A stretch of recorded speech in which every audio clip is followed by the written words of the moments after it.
So this is my wind box that I made using the advice of my friend Mike Moats. As you can see, the grasses are blowing and it's kind of windy out here, and I wanted to photograph these poppies. And I put them inside my wind box, and you can see even with the top open they're fairly still. You can see a little movement, but when I go to photograph I would close the top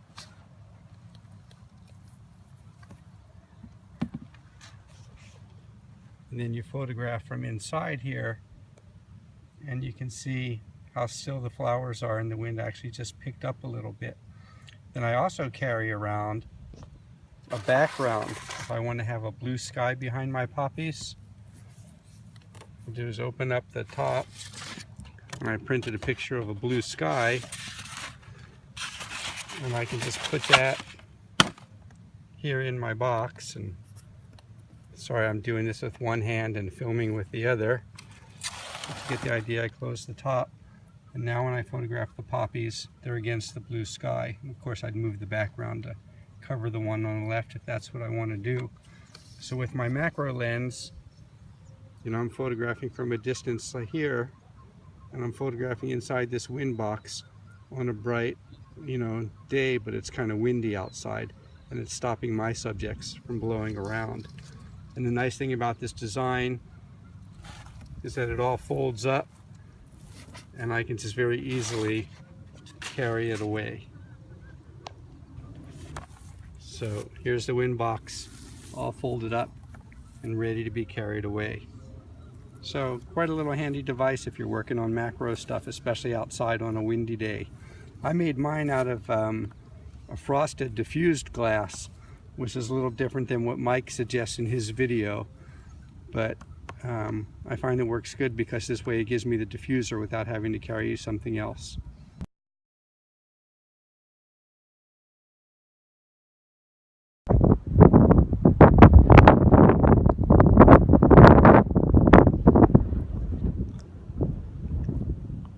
So you can see inside the windscreen how much calmer the flowers are than they are outside the windscreen, especially in this side-by-side comparison.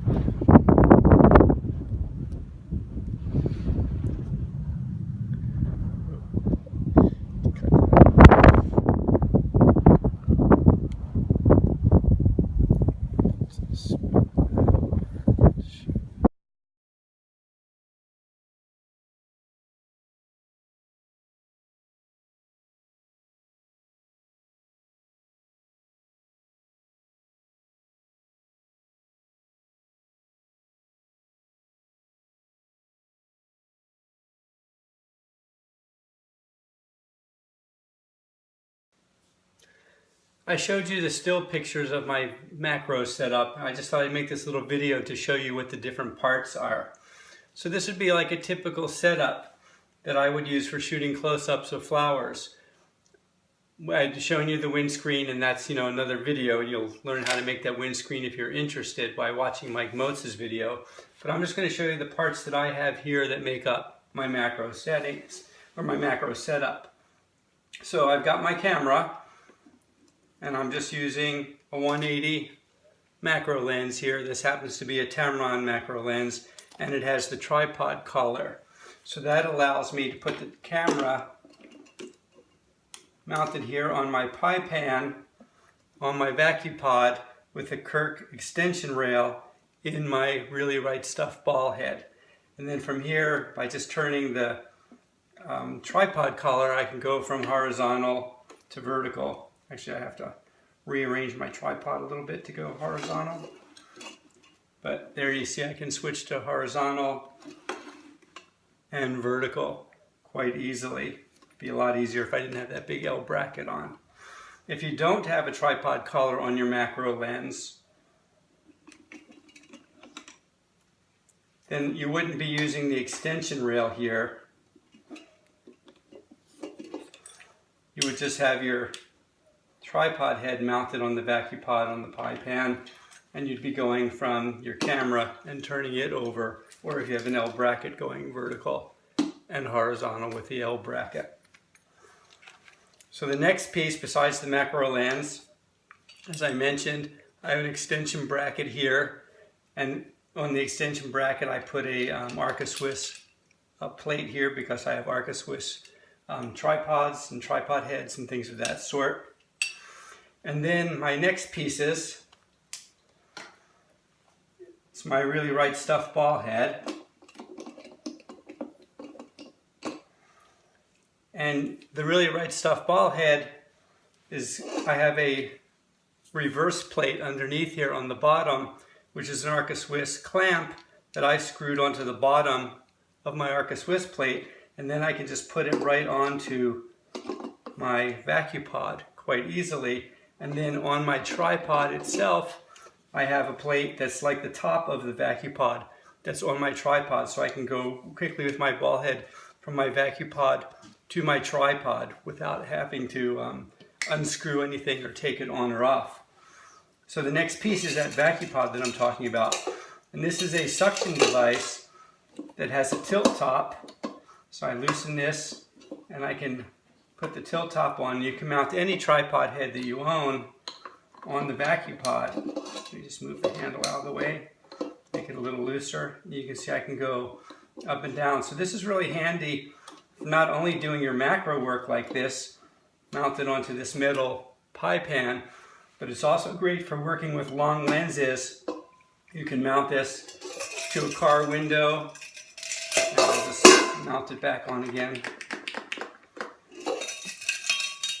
And if this was your car window, you mount it to the car window, you have your tripod, you can put your big lens on and shoot right out the car window. That way, it's really convenient. And then if you need to, if you're able to get out of your car and you want to rest the camera on the hood of the car, you can just pop the VacuPod off and suction onto the hood of the car, leaving your ball head on or your tripod head, whichever you use to work with this. I've used this VacuPod holding an 800mm lens with a heavy professional 1D series Canon camera, mounted to the window of a van driving on the dirt road in Denali for hours and hours and hours, and it holds it just perfectly. I also use that extension rail, so if I'm doing it in my car, I can mount from my sunroof like this, and I turn the tripod sideways and put the ball head on and have the extension rail hanging down, and then I can mount the camera with the big lens right there from the sunroof, and it's like a free-floating gun turret. I can turn it any way that I want.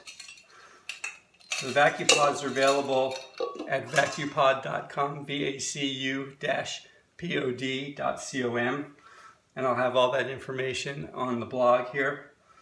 And I just wanted to point out the tools also to remove the VacuPod. You just raise off the end, but as I said, I've suctioned this onto my sunroof, and I've driven around Yellowstone for hours with a 500mm lens hanging off of it. I've suctioned it and used it on the side window, driving around on that dirt road in Denali with the 800mm lens. No problems whatsoever. VacuPod also sells the heavy-duty pie plate that you can use. You can use it this way for more stability when you're on the ground, but if you're photographing on the beach and you want to use it, you're laying belly flat on the beach photographing birds, and you've got your VacuPod mounted here. We'll put the tripod head on it. And even though this isn't a big lens, we'll pretend it is. Let's say this is your big bird lens. And I'll mount that in.